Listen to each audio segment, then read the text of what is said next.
유명한 프랑스의 소설가 앙드레 말로라고 하는 사람이 인간의 조건이라는 소설을 썼는데요.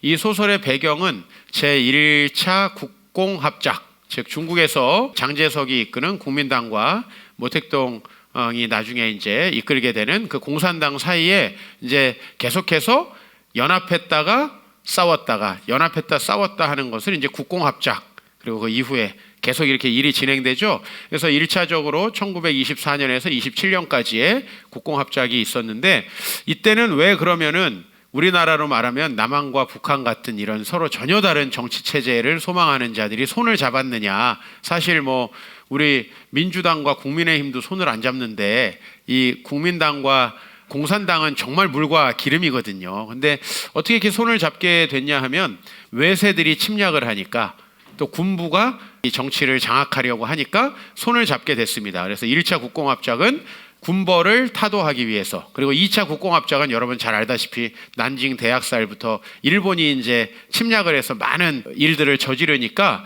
일제를 타도하기 위해서 제 2차 국공합작을 합니다. 그럼 여러분, 이런 혼란한 시기에는요, 사람들이 어떻게 살아가야 되는가, 이제 이데올로기 싸움을 하게 돼 있어요. 사실 제가 이 대한민국을 보면서도 안타까운 게, 누가 정권을 잡아도 나라는 비슷하고 다 어차피 소망은 없는데 왜 자꾸 어느 한 당이 잡으면 되게 소망이 있는 것처럼 이렇게 서로 싸우느냐는 거죠.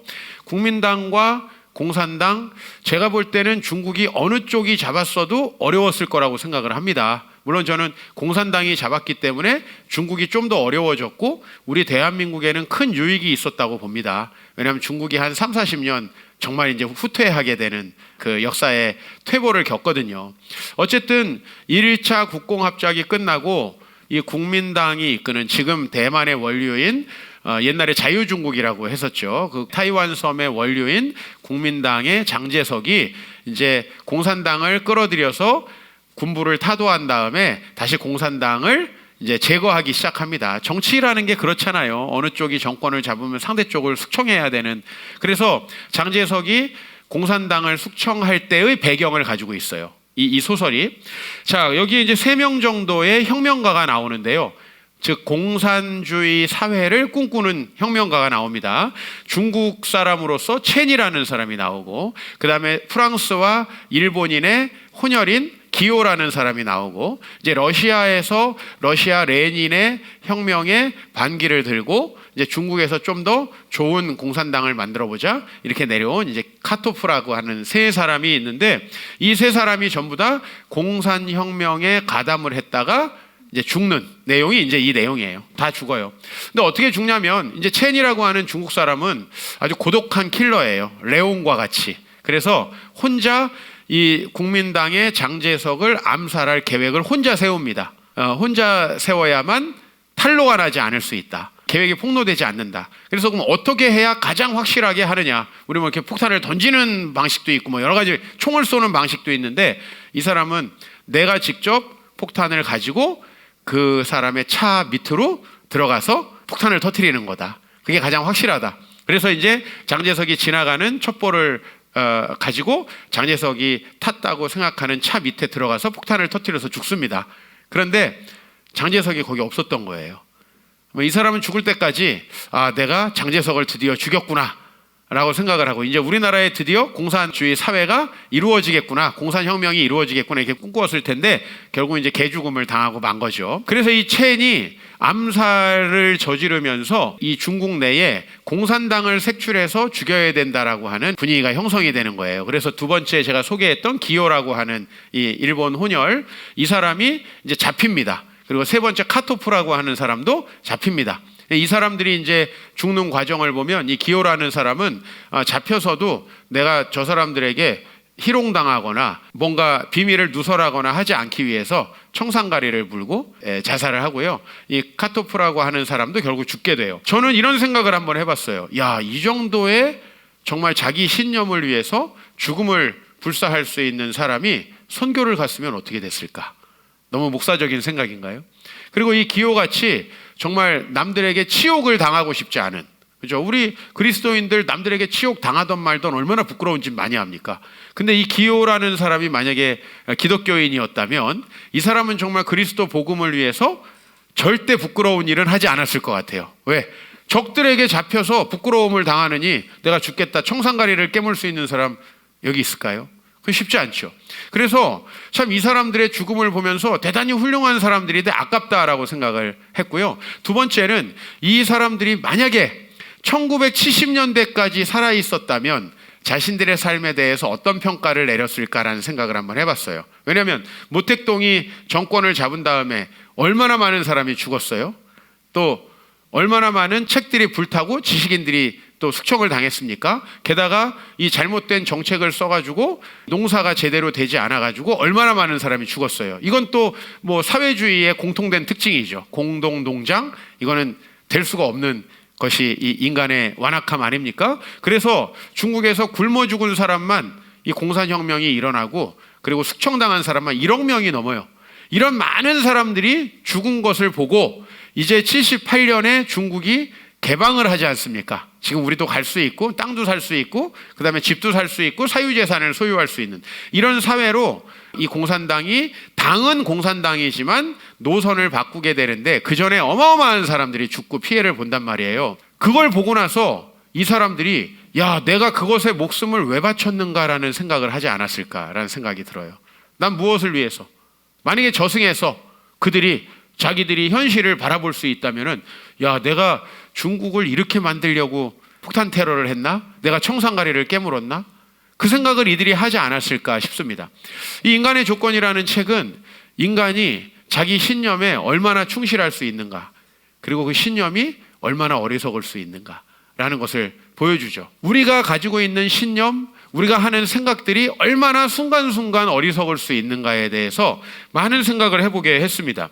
전도서 앞에 제가 이 얘기를 드린 것은 우리 전도서가 인생의 진정한 가치가 무엇인가를 알려주는 책이죠. 사실은 20대, 30대에 이해하기는 거의 불가능한 책이고 이건 이제 실버들을 위한 책인데 사실 이 책을 우리가 미리 이해하는 게 너무 중요하겠다라는 생각을 합니다. 인생을 다 살아보고 아유, 내가 그동안에 한 게 헛거네. 그때 깨달으면 뭐하죠? 물론 이제 안 깨닫는 것보단 낫죠. 그때 깨달으면 뭐하죠? 이거를 젊었을 때 깨달아야 뭐 의미가 있는 거 아닌가요? 그래서 전도서를 하나님께서 우리에게 주셨습니다. 그런데 그 전도서에 가장 여러분이 전도서 하면 떠오르는 단어가 뭐예요? 전도서 1장 2절 3절 전도자가 이르되 헛되고 헛되며 헛되고 헛되니 모든 것이 헛되도다.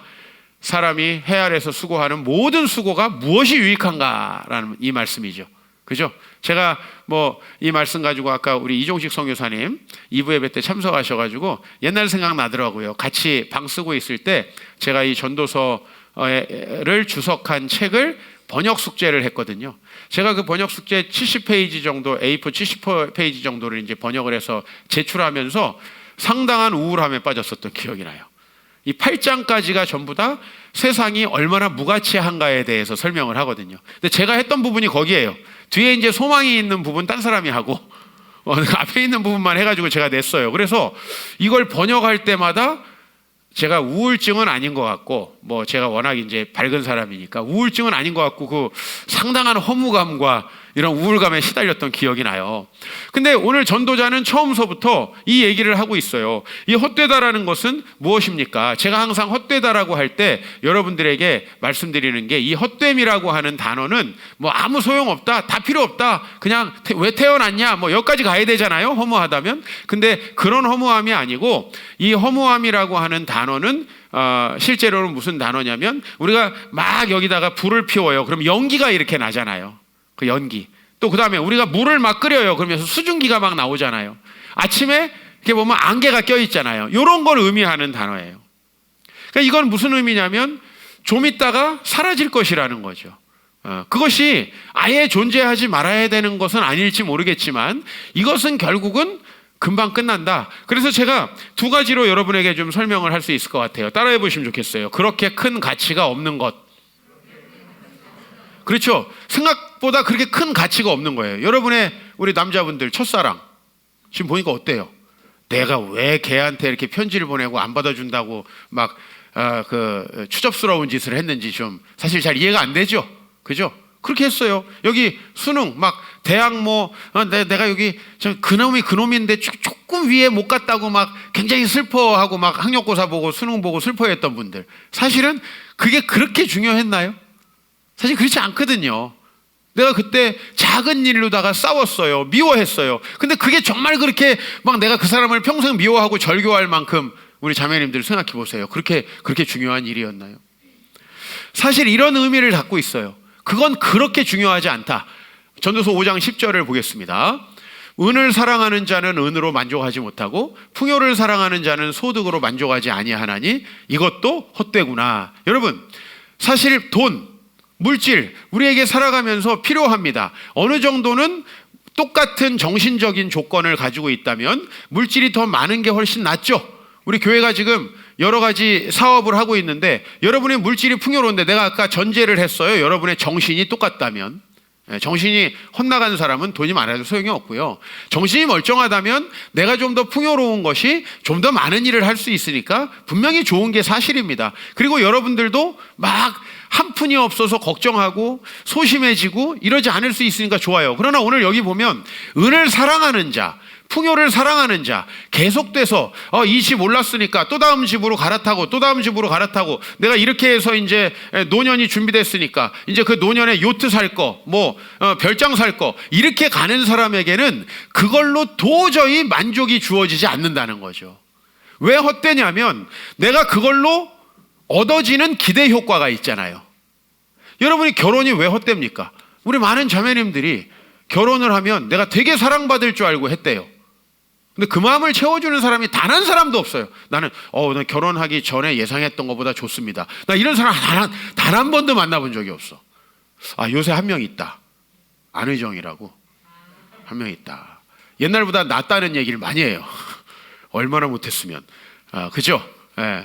그러니까 여러분, 사실은 거의 내가 이렇게 노력한 것이 그만큼의 효과를 주지 못한다. 여러분, 수능 조금 더 보니까 인생이 대단히 달라집니까? 그게 아니라는 걸 지금 아는 거죠. 그때 내가 되게 집착했던 그 남자, 그것도 별것도 아니었고, 특히 내가 집착했던 그 여자, 결혼했으면 큰일 날 뻔한 여잔데, 내가 그 사람을 위해서 막 이렇게 마음을 아파하고 그랬다는 사실 자체에 대해서 때로는 자괴감이 들 겁니다.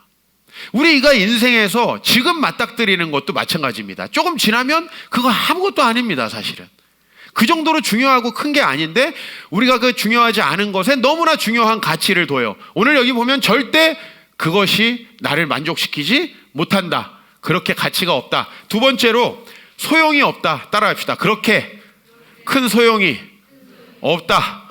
자, 우리 전도서 3장 16절. 내가 헤아려서 보건대 재판하는 곳 거기에도 악이 있고 정의를 행하는 곳 거기에도 악이 있도다. 여러분, 재판을 하는 사람들은 정말 본인이 정의를 실현한다고 생각하잖아요. 요새 여러분, 법이라는 것에 대해서 어떤 생각이 듭니까? 법은 누구의 손에 들어가느냐에 따라서 전혀 다른 역할을 하죠. 아마 공수처법 통과시켰는데 언젠가는 지금 통과시킨 사람들이 공수처법을 악용하지 말라고 데모할 날이 분명히 옵니다. 머지않아 올 것입니다. 누구의 손에 들어가느냐에 따라 모든 법은 악하게 사용되지요. 그죠? 그래서 정말 이 정의를 행하는 곳 거기에도 악이 있다. 정의당이 정의롭습니까? 정의당은 자기들이 정의롭다고 생각하는 당이에요. 애국당이 정말 국가를 위해서 애국하나요? 본인들이 애국자라고 생각하는 사람들의 당인 거죠. 이게 무슨 의미가 있습니까? 오늘 여기 보면 정말 정의롭고 재판이 행해지는 거기도 악이 있으니 사실 내가 정의를 위해서 목숨을 바친다라는 것도 그렇게 소용이 없다라는 걸 하는 거죠. 제일 소용없는 것들이, 부모님들이 후회하는 것들이 자식 교육입니다. 내가 자식에게 그렇게 할 필요가 없었구나. 아무 소용없는 짓을 내가 내 욕심에 했구나라는 걸 너무 많은 사람들이 고백을 합니다. 그리고 진짜 자식 때문에 믿음 좋아진 여성분들이 한두 명이 아니에요. 자식 때문에. 왜 좋아졌겠어요? 자식이 잘 돼서 감사해서? 자식이 잘 되면 자랑하다가 세상길로는 나가도 자식이 잘 돼서 주님께 돌아오는 사람은 내가 못 봤어요. 소용이 없는 거예요. 나는 내 목숨을 바쳐서 내 자식에게 정말 모든 걸 해주고, 정말 소중하고 가치 있는 일들에 헌신하라고 해도 전혀 안 하고 거기다가 올인을 했는데 그 결과가 전혀 찾아오지 않을 때 우리는 이 소용없는 짓을 왜 했는가라는 거죠. 가치와 효용의 문제. 그게 그렇게 효용이 없다는 거죠. 여러분들에게. 자, 우리가 하는 일이 얼마나 효용이 없는가. 전도서 9장 11절 12절. 내가 다시 헤아려서 보니 빠른 경주자들이라고 선착하는 것이 아니며 용사들이라고 전쟁에 승리하는 것이 아니며 지혜자들이라고 음식을 얻는 게 아니며 명철자들이라고 재물을 얻는 것도 아니며 지식인들이라고 은총을 입는 것도 아니니. 이 얘기를 이제 쭉 들으면은 어떤 사람은 그렇구나, 장사가 최고네, 이렇게 생각하겠지만 장사는 이 목록에도 들어가지 않아요. 전도자의 목록에도 비즈니스는 들어가지 않아요. 그 당시에 최고의 가치라고 생각했던 것, 전쟁에서 이기는 것, 그죠? 그 당시에 최고의 가치 있다고 생각하는 것, 어떻게 지혜자가 되어서 이 세상을 통찰하며 살아갈까.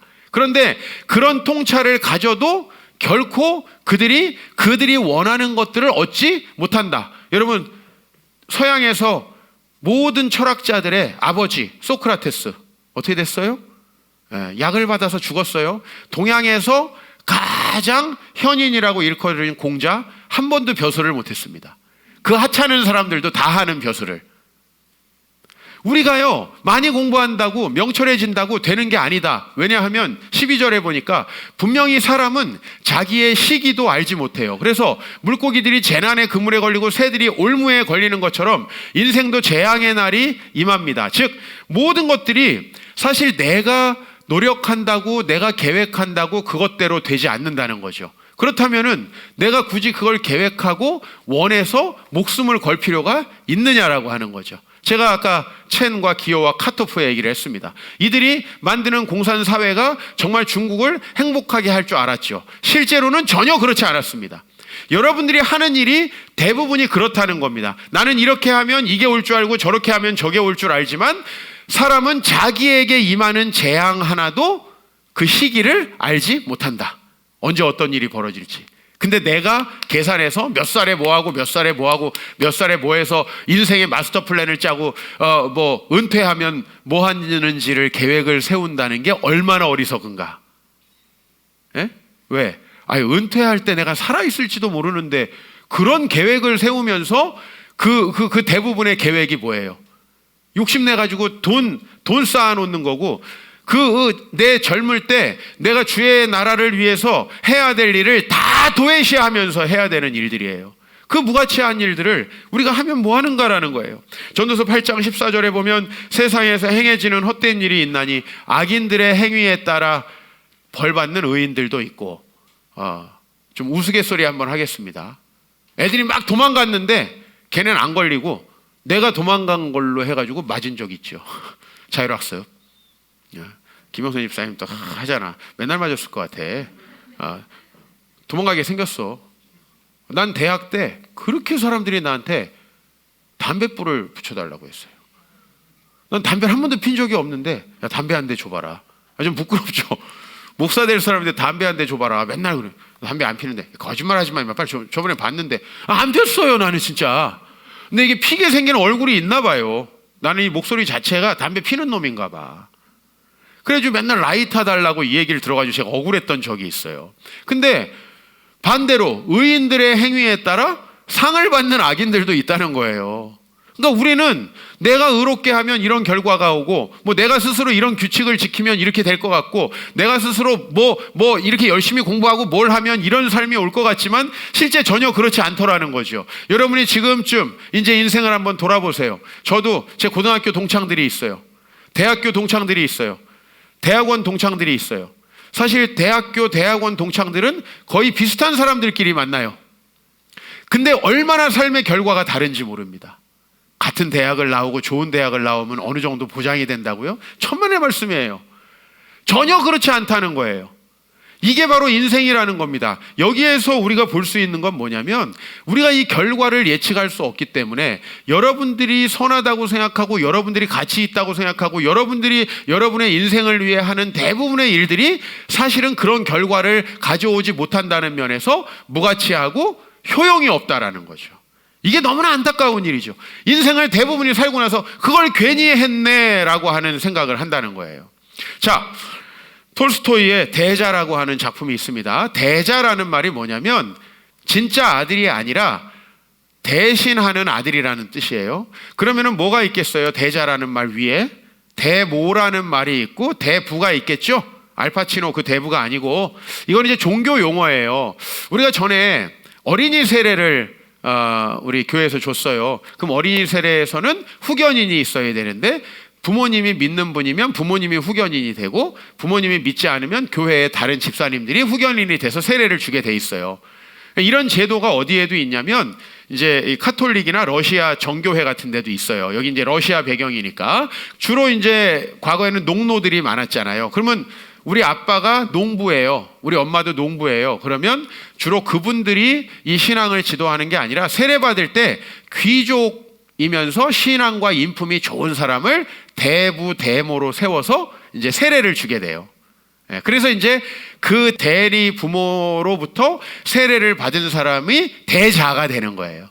자, 이 대자가 이제 이 대부의 집을 찾아갑니다, 어느 날. 그래서 대부의 집에 갔더니 대부의 집이 엄청 으리으리하고 좋아요. 그건 아마 당연할 거예요. 대부는 대체로 귀족이니까. 근데 그 대부의 집에 갔더니 집 안에 들어가지 말아야 될 금지된 방이 있는 거예요. 봉인이 돼서 금지되어 있는 방. 근데 그 방에 절대 들어가지 말라고 다른 곳에서는 다 마음껏 놀아도 된다고 하고 이 대부님이 떠나세요. 그 다음에 이제 대자가 거기서 놀다 보니까 여러분 항상 소설이라는 게 그렇죠. 들어갔겠어요? 안 들어갔겠어요? 들어갔겠죠. 들어가서 앉지 말라는 의자에 앉았을까요? 안 앉았을까요? 앉았겠죠. 잡지 말라는 그 봉을 잡았을까요? 안 잡았을까요? 잡아요. 뭐냐면 아주 으리으리한 방에 황금 의자가 있고 거기에 왕이 이렇게 드는 홀이 있어요. 근데 이거를 이제 얘가 문 열고 들어가서 앉아가지고 잡아요. 이 봉을 딱 잡으니까 사면이 쫙 열리면서요, 이 세상 모든 만물이 보이는 거예요. 자기가 보고자 하는 대로. 보고자 하는 대로 보이는 거예요. 그래서 이제 이 아이가 뭘 보게 됐냐면 이제 집을 떠나서 대부님의 집에 왔으니까 원래 부모님이 있겠죠. 원래 엄마와 아빠가 무엇을 하는지를 보고자 하는 거예요. 그래서 원래 아빠가 뭐 하는가 봤더니 아빠는 농부잖아요. 그래서 이제 저기 곡식을 추수해가지고 곡식을 쌓아놓고 마차를 가지고 아빠가 곡식을 추수하러 가는 거예요. 그래서 그분이 아빠인가 하고 더 자세히 보니까 아빠가 아니라 그 곡식을 훔치러 가는 도둑이었어요. 배가 고픈 도둑. 그래서 아빠한테 소리를 지르고 마을 사람들에게 대자가 소리를 지른 거예요. 즉 간섭을 한 거예요. 그 일에. 거기 없으면서도. 그래서 간섭을 하니까 마을 사람들이 도둑이래 해가지고 그 사람을 잡아다가 감옥에다 넣어버렸어요. 자, 두 번째, 엄마가 이제 뭐 하는지를 보고 싶습니다. 이 아이가. 그래서 엄마가 뭐 하는지를 보니까 엄마가 집에서 주무시고 계신데 도둑이 들어와가지고 엄마의 물건을 빼앗으려고 합니다. 그래서 이 사람이 엄마는 자고 있고 깨울 수가 없으니까 자기가 갖고 있는 이 봉이 있죠? 이 봉을 던져가지고 도둑이 맞아서 죽습니다. 그래서 엄마를 구합니다. 자, 그 다음에 세 번째로는 대모가 있겠죠? 지금 대부님 집에 갔잖아요. 그러니까 원래 엄마, 원래 아빠, 대부가 있는데 대모님의 집에 갔어요. 근데 이 대모님이 대모님의 아빠와 함께 자고 있어요. 그러니까 아마 대모님은 믿음이 좋았는데 이 사람은 믿음이 없으니까 대부가 안 됐겠죠. 그죠? 그러니까 이제 대부, 대모가 다른 분들이에요. 서로 부부가 아닌. 이 대모님이 자고 있는데 남편이 몰래 일어나서 정부에게 가는, 이걸 보게 된 거예요. 그래서 이 대자가 얼른 대모님을 깨웁니다. 대모님, 남편이 지금 정부를 만나러 가고 있습니다. 대모가 일어나가지고 현장을 급습합니다. 그래서 이 사람들이 아주 얼마나 부정한 사람인지를 다 밝히고요, 계망신을 주고 폭행을 한 다음에 관계가 끝납니다. 자, 이렇게 하고 이제 대자가 세 가지 일을 처리했는데 대부님이 오십니다. 야, 너 하지 말라는 일을 했구나. 저는 좋은 일을 했는데요, 너가 얼마나 악한 일을 했고 이 세상에 악을 얼마나 많이 늘렸는지 한번 봐라. 자, 다시 앞에 장면이 펼쳐집니다. 처음에 아빠의 도둑을 어떻게 했어요? 감옥에 가뒀죠? 도둑이 감옥에서 복수심을 품고 그 다음에 여러 가지 스킬들을 배웁니다. 도둑의 기술들을. 그래가지고 나와서 아버지의 모든 재산을 훔치고요, 아버지의 집에 불을 질러버립니다. 두 번째, 어머니. 자, 도둑이 들어갔는데 봉으로 쳐서 죽였죠? 어머니가 일어나서 자기가 이 사람을 죽였다라고 생각합니다. 평생을 죄책감을 가지고 살다가 술로 인생을 연명하게 되었어요. 이 엄마가. 대모님 어떻게 됐죠? 대모님은 부정의 현장을 발각해가지고 난리법석을 피웠죠. 이 사람은 동네에서 돌이킬 수 없는 부정한 남자 여자가 됐습니다. 그래서 그 생활을 벗어나지 못하고 이제 더 악한 사람으로 점점 전락해 갔고요. 그 다음에 이 대모님은 남편이 없으니까 너무 힘들고 외로워가지고 또 술로 인생을 연명하고 있습니다. 자, 여러분, 소설입니다, 물론. 그러나 나는 이 전도서의 말씀을 너무 잘 담고 있는 톨스토이즘이라고 생각합니다. 이 톨스토이는 정말 성경의 진리를 우리에게 많이 전해줘서 제가 설교 때 여러분에게 많이 인용하는데요. 이 톨스토이가 보여주고자 하는 게 뭐냐면, 너가 미래를 알고 뭔가 예측하고 다 안다고 생각하고 하는 그 일들이 얼마나 너희의 미래를 망치는가라는 걸 보여주는 거죠. 나는 이렇게 하면 내 자식이 잘 될 것 같고, 난 이렇게 하면 커리어가 쌓일 것 같고, 지금 대한민국의 모든 여성들이 집단적으로 결혼을 안 하고 아기를 안 낳고 나중까지 내가 사회생활을 하면은 유리천장을 뚫고 성공하고 아주 행복한 삶을 살 거야 라고 생각을 하죠. 여러분, 그런 것들이 대한민국을 어떻게 만드는가를 여러분 생각해 보셔야 합니다. 여러분들이 하는 대부분의 계획들이 사실 여러분의 인생을 망치게 된다라고 하는 걸 톨스토이가 이야기하는 거예요. 그럼 어떻게 해야 됩니까, 목사님? 그때 놔둬야 됩니까? 우리가요, 하나님이 하시는 일을 지켜보고 그 일들이 어떤 결과를 만들어낼지에 대해서 보아야 한다는 거예요. 저는 2020년 처음으로 여러분들과 52주 설교하게 됐습니다. 제가 해마다 기도 제목이 뭐였어요? 교회 열심히 다니는 게 기도 제목이었죠. 여러분들은 52주 와도 저는 한 번도 52주를 우리 교회에서 설교한 적이 없어요. 올해 처음으로 52주를 설교했는데 이게 제 계획이 전혀 아니었다는 거죠. 저는 사실은 1월부터 4월부터 3월 말부터 나갈 일이 아주 질비하게 있었습니다. 그런데 하나님께서 저를 꼼짝 못하게 하시고 어떤 일을 하셨죠? 믿고 싶지만 믿어지지 않는 이에게 책을 또 발간하게 하셨고요. 목회자를 위한 인문학 세미나 강의를 몇십 개 이제 만들 수 있게 됐고요. 그 다음에 우리 교회 이전을 위해서 기도하면서 여러분들과 어느 때보다도 많은 대화를 할 수 있게 됐고요. 그리고 마지막으로는 우리 아들을 입양할 수 있는 이 모든 과정들을 제가 할 수 있게 됐어요. 이 많은 일들을 어떻게 제가 다 할 수 있을까요? 그리고 여러분들, 제가 일이 많으니까 힘들고 피곤해 보입니까? 동생의 수술을 앞두고 제가 또 입양을 앞두고 부담스러워서 걱정돼 보입니까? 실제로 전혀 그렇지 않지만 여러분들도 그런 얘기를 많이 해주시더라고요. 지난주에 소그룹을 하시면서 제일 인상적인 건 목사님이 너무 편해 보이신다는 거다. 여러분들이 저에게 주신 여러 피드백들이에요. 전 정말 평안합니다. 하나님께서 내 계획을 다 바꾸셨지만 열심히 그 계획이 뭔가 바뀐 계획이 있겠지 하고 기도하고 따라가다 보니까 이제 올해가 2주 남았는데요. 올해 저는 참 가장 행복한 한 해가 아니었을까라는 생각을 합니다. 하나님께서 내 계획이 아니어도 얼마든지 이 대자는 자기의 생각과 판단으로 자기의 부모님과 대모님까지도 그들의 인생을 망쳐놓은 결과를 초래했다라는 것이죠. 이게 바로 우리 인생의 미스테리고 우리가 겸손해져야만 한다는 거죠. 하나님의 뜻을 따라 나아갈 때는요, 우리가 하는 모든 일을 선한 열매로 맺어주세요. 근데 우리의 의도대로 하려면 우리는 분명히 나에게 유리한 방향으로 일을 해도 그게 불리하고 어려운 방향으로 결과적으로 적용된다는 거예요. 여러분들이 지금 부동산 때문에 힘든 거 압니다. 그런데 여러분들이 부동산이 잘 되었다고 해서 너무 행복해 하시지도 마십시오. 그것 때문에 망하는 사람도 내가 여럿 봤고요. 부동산이 없이 참 집이 없는 것 때문에 이번 정권 때 힘드신 분들도 너무 괴로워하지 마시기 바랍니다. 하나님이 그것을 통해서 우리에게 어떤 또 복을 주실지 모른다는 것을 기억해야 합니다. 하나님께서요, 우리에게 하시는 일들은 우리가 무엇을 따라서 살아가느냐에 따라 달라진다라는 거죠. 무엇을 따라서, 즉 여러분들이 어떻게 계산을 하느냐에 따라 달라지는 게 아니라, 아까도 보니까 지혜자들도 자기의 시기를 깨달을 수 없다. 자기에게 다가오는 재앙을 예상할 수 없다.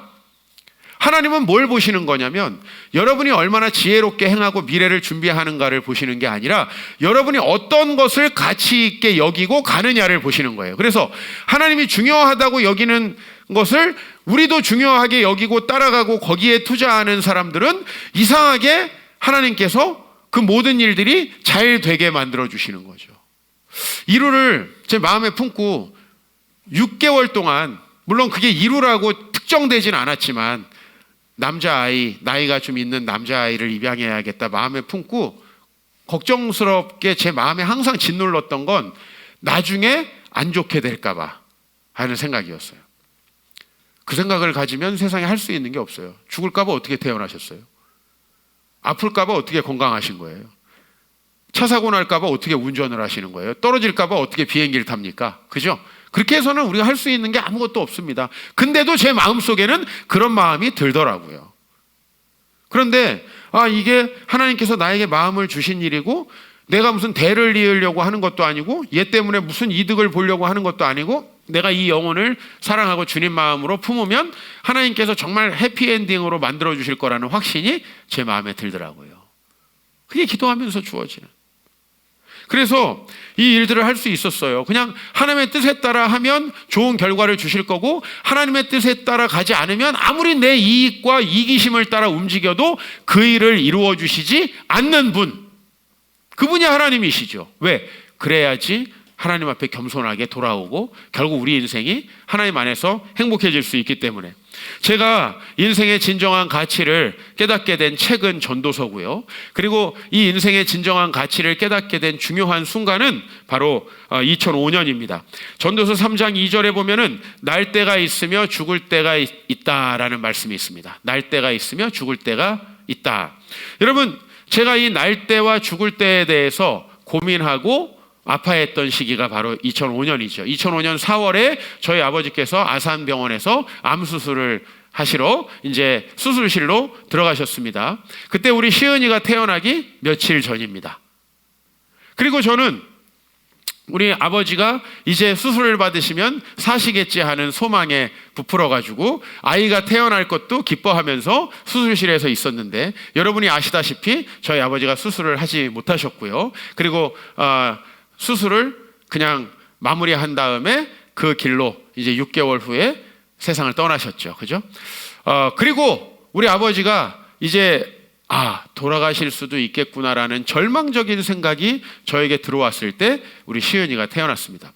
그 절망적인 순간에 우리 아버지께서 이제 더 이상 소생할 가능성이 많이 없다는 생각을 제가 딱 할 때 처음에 들었던 생각은 뭐냐면 내가 우리 아버지에게 너무 불효자였구나 라는 거예요. 내가 우리 아버지에게 너무 해드린 게 없구나 라는 거예요. 그래서 우리 아버지께 너무 제가 해드린 것도 없고 그리고 식사 한번 제대로 사드린 적도 없고 한 것이 너무나 한스럽고 무엇보다 우리 아버지에게 너무 따뜻한 말, 감사하다, 그리고 너무나 잘하셨다라는 그런 말을 제가 해드리지 못한 채로 우리 아버지가 이 죽음을 맞이하게 됐다는 사실에 대해서 너무 슬픈 거예요.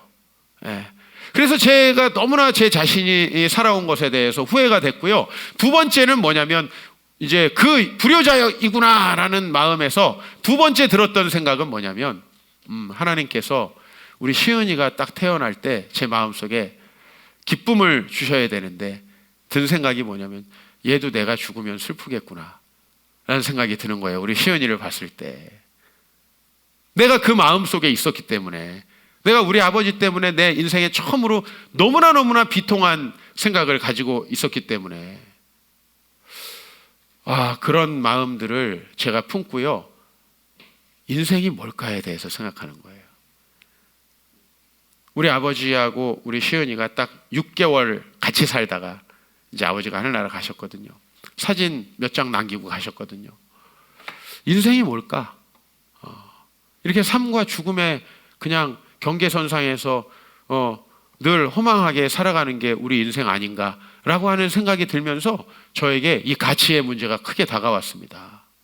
그런데 이제 아버지께서 8월, 9월이 되시니까 현저하게 이제 죽음의 기운이 아버지를 덮치기 시작합니다.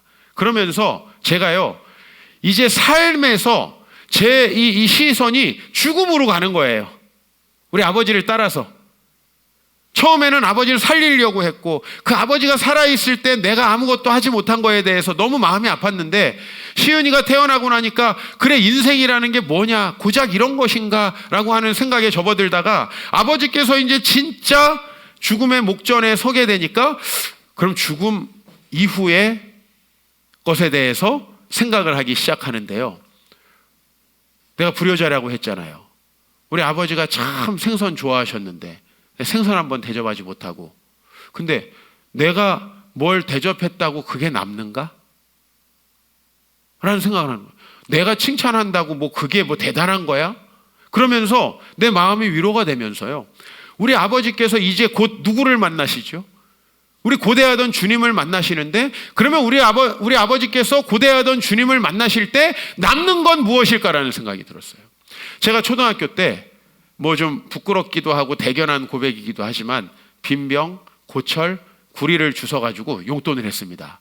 근데 여러분, 철은요 보통 그냥 이렇게 철로 존재해요. 갖다가 봉지에 넣어서 고물상 아저씨 주면 돼요. 빈병도 그냥 빈병 주면 돼요. 근데 구리는요 다 피복에 쌓여 있어요. 그래서 제가 구리를 이렇게 모으면요, 그거를 고물상에 갖다 주기 전에 이제 태워야 돼요. 구리를 태우면 어떻게 되겠어요? 전깃줄을. 구리만 딱 남습니다. 깨끗한 구리만 남습니다. 우리 아버지의 인생이 이제 산화되기 직전인데, 우리 아버지의 인생에는 천국에 갈 때 뭐가 남을까라는 생각을 하니까 제 마음이 이제 평안해지고 기쁨이 찾아오기 시작했어요. 왜냐하면 우리 아버지께서 세우셨던 교회, 우리 아버지가 교회를 세우시기 위해서 팔았다는 그 전설의 집, 나는 한 번도 아버지가 집이 있은 적을 본 적이 없으니까 우리 아버지께서 팔았다고 하는 그 집이 생각이 나고요. 또 우리 아버지 때문에 위로받고 인생이 달라진 그 성도님들의 얼굴이 생각이 나고요. 우리 아버지가 정말 뭐 장인이 한 땀 한 땀 한다지만 우리 아버지가 손기술이 좋으셨어요. 정말 교회도 대부분이 혼자서 꾸미시고요, 목수일도 거의 대부분 혼자 하시고, 정말 교회 간판도 본인이 파셨어요. 물론 돈이 없으니까 그러셨겠지만 그 교회들을 세워가면서 한겨울에 난로도 없는 그 천막에서 전설적인 얘기 아닙니까? 이불 속에다가 헤어드라이 1분 정도 켜놓고 뺀 다음에 거기 얼른 들어가서 추워지기 전에 잠드셨던 우리 아버지의 그 일생들이 쫙 생각이 나고, 저처럼 목회자가 된 사람들도 여럿 있으니까 그 열매들이 이렇게 생각이 나고요. 우리 아버지 때문에 개종했던 우리 친척들이 생각이 나고요. 그러면서 제가 이걸 가지고 가시겠네라고 하는 생각이 들기 시작하는 거예요. 내가 삶에 집착하고 있을 때 우리 아버지는 너무 불쌍한 사람이고 나도 너무 불효자고 정말 인생이라는 게 뭔가 너무 허무하다라는 생각이 들었는데, 내가 하나님 앞에서 죽음을 생각해 보니까 저희 아버지는 하나도 불행한 사람이 아닐 뿐만 아니라 천국에 가서 너무나 큰 대접을 받으시겠다라는 생각이 들면서 내 마음이 너무 위로가 되는 거예요. 그러면서 아버지는 죽음을 향해 달려가는데 저에게는 뭐가 찾아오냐면 소망이 찾아오는 거예요. 아버지는 처음에 아버지가 막 살 수도 있다라고 생각할 때는 너무 내가 절망적이었는데, 아버지가 이제 죽으시는 그 시점이 돼가지고는 제가 마지막으로 우리 아버지 돌아가시기 며칠 전에 찾아뵙고 한 말씀 여러분 아시잖아요. 저 뭐 얘기했죠? 아버지 저 목회 어떻게 할까요? 물어보셨고, 아버지는 서울에서 해야 된다라는 짤막한 답변을 하시고 이제 소천하셨습니다. 그 소명 가지고 제가 살아가고 여기까지 올 수 있었다는 거, 이게 다 아버지가 남긴 열매인데 제가 무엇을 슬퍼하겠어요? 장례식 때 제가 많이 울었지만 제가 진짜 많이 울었던 거는 아버지를 살리려고 동분서주 하면서 이 병원 저 병원 찾아다닐 때예요. 너무 눈물이 앞을 가리고 힘들었어요. 그런데 아버지께서 정작 너무나 많은 열매들을 가지고 천국에 입성하셔서 주님의 환영을 받을 거라는 생각을 하니까 내 마음이 어떻게 그렇게 평안하고 내 마음의 모든 고뇌가 사라지는지요. 그때 나는 인생의 참된 가치가 무엇인가라는 걸 깨달았어요. 사람들은 저에게 입양 어떻게 그런 생각을 하실 수가 있어요? 그런데 저는요 지금 5 식구 먹고 살고도 돈이 많이 남아요. 우리 식구 별로 안 먹어요. 여전히 쌀도 남고요. 우리 집에 1명 정도 더 잘 수 있는, 아니요 한 2-3명 더 잘 수도 있을 것 같아요. 나는 내가 살아있는 동안에 이 삶을 조금 더 가치 있는 일, 하나님 나라로 채우고 싶어요. 물론 너무 부족하고 연약하니까 내가 많은 부분에 아직도 내려놓지 못한 것들이 있지만, 내가 이왕 사는 거 내가 또 동생한테 질 수는 없잖아요. 왜 4명을 낳았어? 내가 동생보다는 이겨야지, 가오가 있지. 또 낳기는 민망하고 이 50이 다 돼가지고 이제는 정말 근데 하나님께서 적절한 시기에 저에게 그런 마음을 품게 하시고요. 저는 진정한 가치라는 게 여러분들이 지금 미래를 바라보면서 살 것을 생각하잖아요. 여러분 분명히 후회하는 삶을 살아요. 살 걸 생각하는 게 아니라 내가 결국 어떻게 하나님 앞에 갈 것인가, 무엇을 가지고 갈 것인가. 내가 지금 당장 간다면 나중에 하겠다고요? 나중에 하겠다고 하시는 분들이 항상 하는 얘기가 옛날에는 할 수 있었는데 지금은 아무것도 없어요 라는 얘기예요. 전도서 7장에 보세요. 초상집에 가는 것이 잔치집에 가는 것보다 나으니 모든 사람의 끝이 이와 같이 됨이라 산 자는 이것을 그의 마음에 둘지어다. 저는 이런 말씀들이요, 인생을 살아가면서 그 구비구비에 이제 내 마음에 들어와 박히는 거예요. 뭐 외우려고 외우는 게 아니라 이런 말씀이 어디에 있고 내 소망이야, 이게 그냥 내 마음에 박히는 거예요. 난 그걸 꺼내다가 여러분에게 설교를 하는 거예요. 내가 정말 인생의 소망을 가지고 이제 영원히 허망하게 살지 않게 될 수 있었던 이유는 내가 신학교 때 죽음에 대해서 배우고 종말에 대해서 배우고 수많은 말씀을 배웠지만요, 그때가 아니에요. 내 삶에 찾아온 실존적인 문제를 주님께서 말씀으로 답하셨을 때, 내가 우리 아버지의 죽음 속에서 내가 진정으로 가치 있게 따라야 될 것이 무엇인가라는 답을 찾았을 때, 그래서 우리 아버지의 삶을 정말 바르게 해석할 수 있었을 때, 자식에게 밥 한 끼 못 얻어먹고 죽은 아버지가 아니라 명이 짧아서 금방 죽어버린 그런 인생이 아니라 얼마나 많은 것들을 남기고 가셨고, 그것들만이 내가 구리를 태워서 껍데기는 다 사라지고 그 알맹이만 남듯이 우리 아버지의 인생을 아무리 육체를 산화시키고 병이 그 육체를 앗아갈지라도 하나님께서 기뻐하실 그 영원히 타지 않는 공력이 남아있다고 생각을 하니까 이거구나. 인생이 허무하고 힘들 때마다 그걸 생각합니다. 그러면 전혀 다른 관점에서 내가 내 인생을 조망하게 된다는 거죠. 여러분, 그 헛된 것들보다 하나님 나라를 위해서 우리가 가치를 두고 살아가는 것, 그것이 답이라는 거예요. 성경은 무슨 얘기를 하냐면 누가복음 12장에 너희는 무엇을 먹을까 마실까 구하지 말며 근심하지도 말라. 왜? 우리는 그것을 바라보고 근심하면 거기에 집착하게 되고 그게 없으면 안 된다고 생각하면서 영원한 것들을 놓치잖아요. 그런데 내가 기독교가 너무 좋은 건, 그래서 너희는 아무것도 없이 수행하면서 거지같이 살아라가 아니라 이 모든 것은 세상 백성들이 구하는 거야. 너희는 왜 구할 필요가 없냐면 이런 것이 너희에게 있어야 할 거를 아빠가 알기 때문이야. 그리고 그 다음 절을 보면 그러면 이런 것들을 너에게 더하실 거야 라고 심지어 이야기하잖아요. 그렇죠? 우리 아들이 우리 집에 와서 참 저에게 매일매일 가슴 먹먹한 깨달음을 줍니다. 어저께 물을 마시는데 이리 와 물 마셔 그러니까 막 컵을요 이렇게 보는 거예요. 자기 이름 써있는 컵을 찾는 거예요. 그래서 이리 와 여기는 우리 집이야. 컵에 이름 같은 거 쓸 필요 없어. 아무 컵으로나 먹어도 돼. 그렇죠? 이게 하나님이 있는 사람의 그 마음이에요. 하나님이 있는 사람.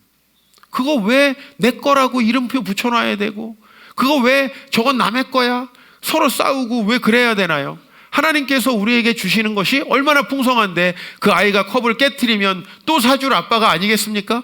그 아이가 장난감이 없어지면 또 사줄 그런 아빠가 아니겠어요? 얘를 처음 만났는데 이제 보육원의 놀이방에서 만났어요.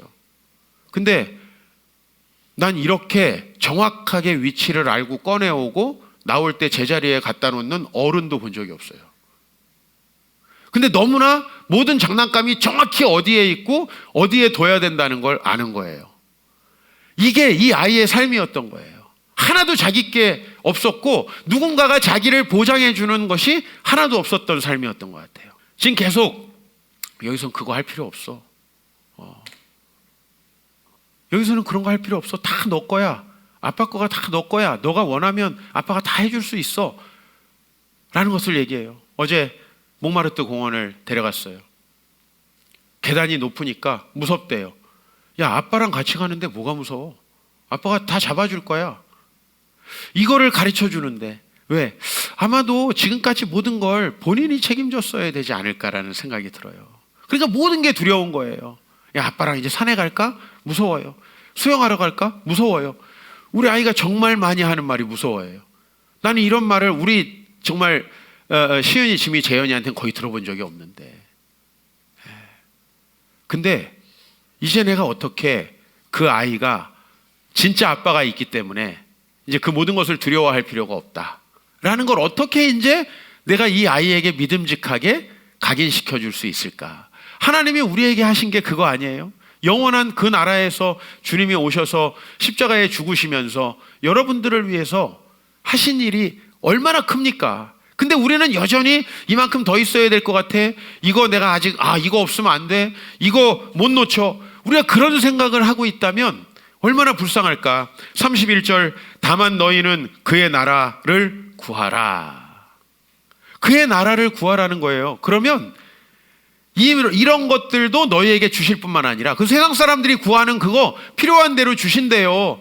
여러분의 성에는 안 차겠죠. 남들에게 페이스북에서 비교해가지고 자랑할 만큼 채워주시는 분은 아닐 거예요.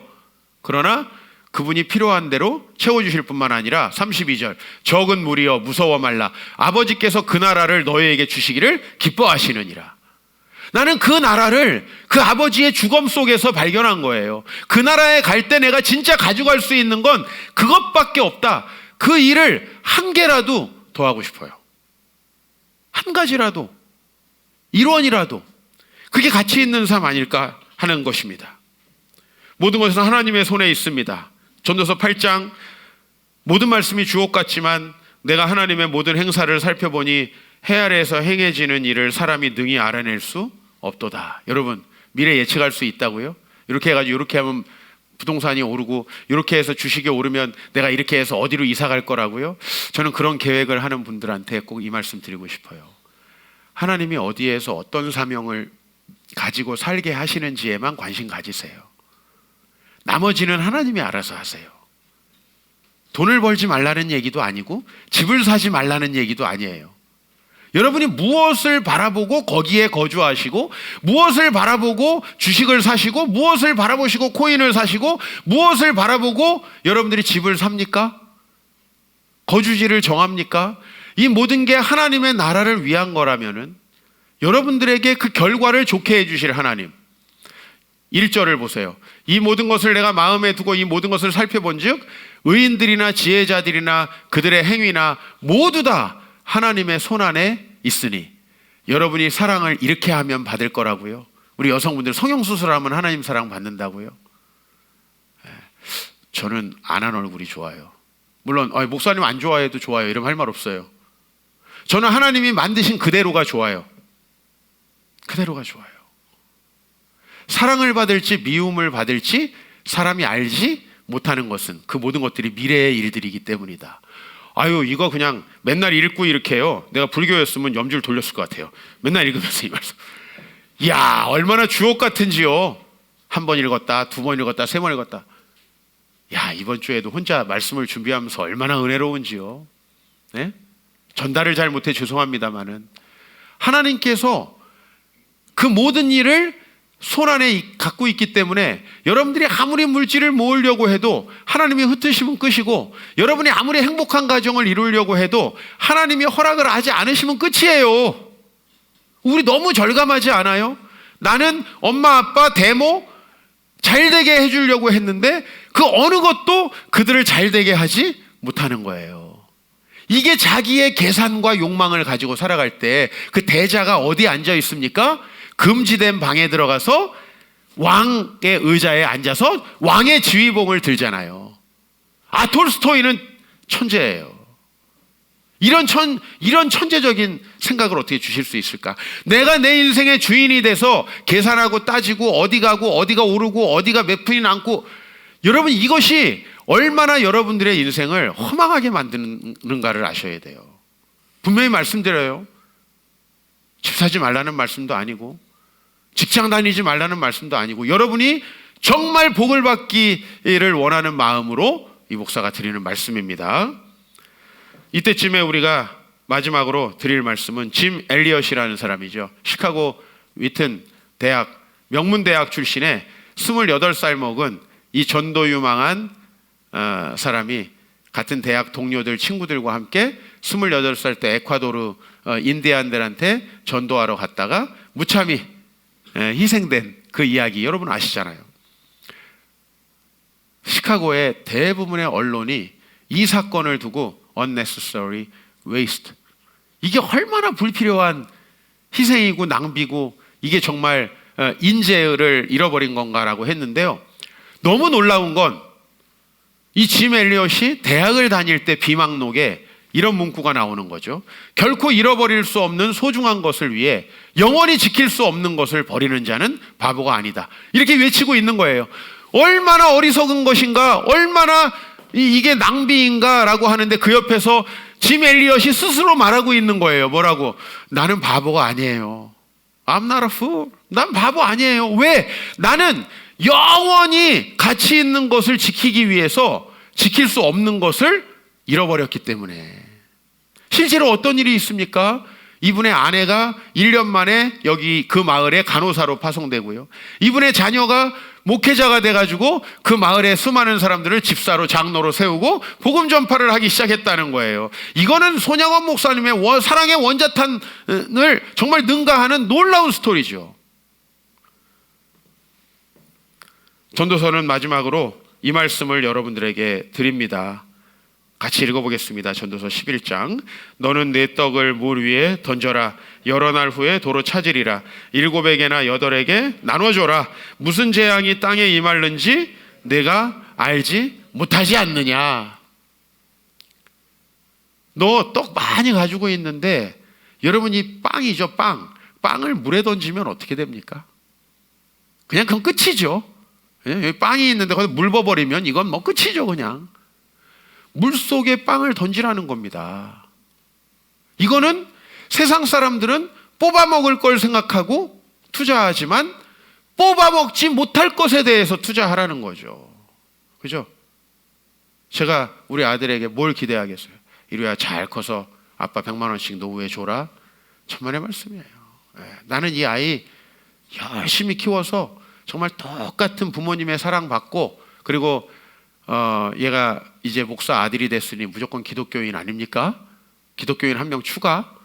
그래서 이 아이를 정말 하나님이 일하시는 그런 아이로 만들어서 사회에 내보내, 그걸로 끝입니다. 저희 노후는 우리가 모여서 알아서 하자고요. 짜장면 먹어가면서 우리가 알아서 하자고요. 충분합니다. 여러분 어떤 일로 날릴지 모릅니다. 저는 마음이 안타까운 게, 목사님 제가 예전에 정신을 차렸으면 하나님께 드렸을 텐데, 뭐뭐 했을 텐데 하는 분이 한 10명 있으면 목사님 이거 받으세요, 이런 것은 한 명밖에 없어요. 왜 우리 인생을 이렇게 살아가야 되는지 모르겠어요. 여기 보면 무슨 재앙이 땅에 임할는지 알지 못한다는 거죠. 기회가 있을 때, 할 수 있을 때 우리가 하나님 앞에 하는 거죠. 그죠? 그것을 하는 사람이 지혜로운 사람이고, 그랬을 때 놀라운 역사가 일어난다는 거죠. 무엇을 위해서 여러분 살아가시겠습니까?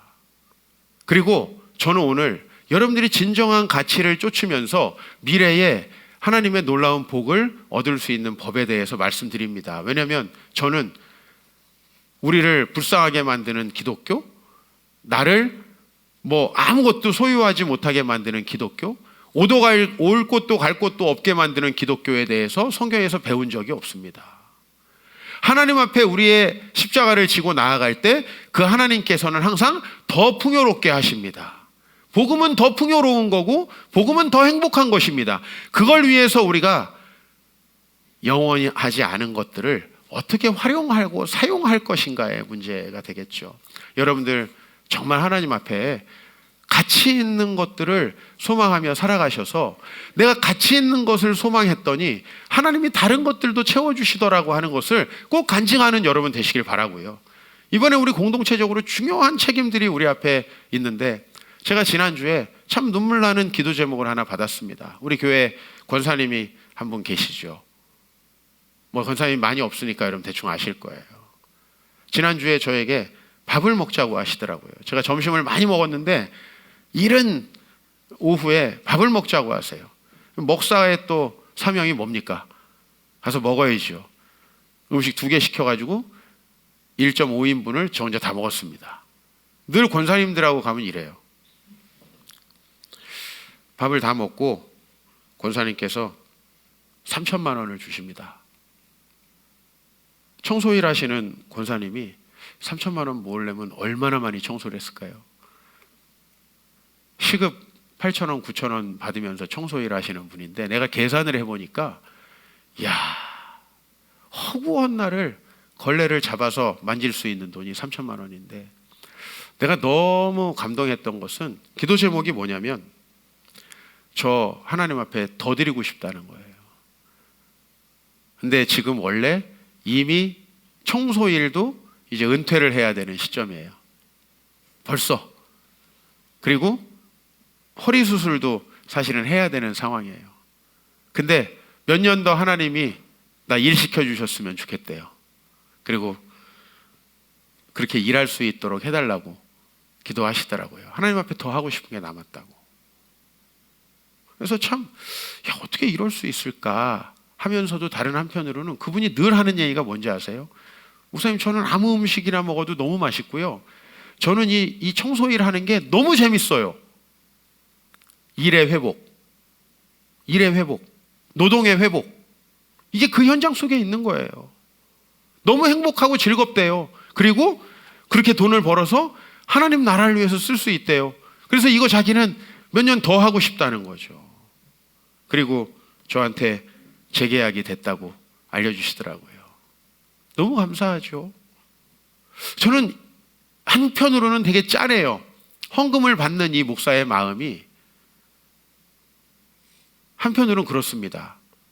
정말 가진 것 있고 드릴 수 있는데 안 하는 분들한테는 안타까워요. 그러나 이 어려운 분들이 내가 그 노동이 얼마나 큰 수고인지를 아는데 저처럼 말이나 몇 마디 하고 강의나 몇 마디 해서 돈 버는 사람이 아닌데 그분들이 얼마나 수고를 할까, 이걸 생각하면서요, 이분들이 그 헌금을 가져올 때 한편으로 마음이 되게 안쓰럽고 받기가 싫어요. 근데 다른 한편으로 어떤 마음이 있냐면, 야, 이분 참 행복하시겠다. 왜? 그 영원한 가치를 바라보고 사시는데, 여러분, 그 연세에 아무 음식도 너무 맛있고 그 연세에 일을 해도 행복하다라고 하면 이거 하늘에서 온 거 아닐까요? 이게 나는 인생이라고 생각이 들면서 저는 제가 목사고 먼저 배워서 여러분들에게 이 사역을 하고 있지만 저는 그분들 따라서 살아가고자 하는 마음이 간절하고요. 그렇게 저와 여러분들이 영원한 가치를 바라보면서 하나님 앞에 정말 복을 받는 인생을 살아가기를 주의 이름으로 축복합니다.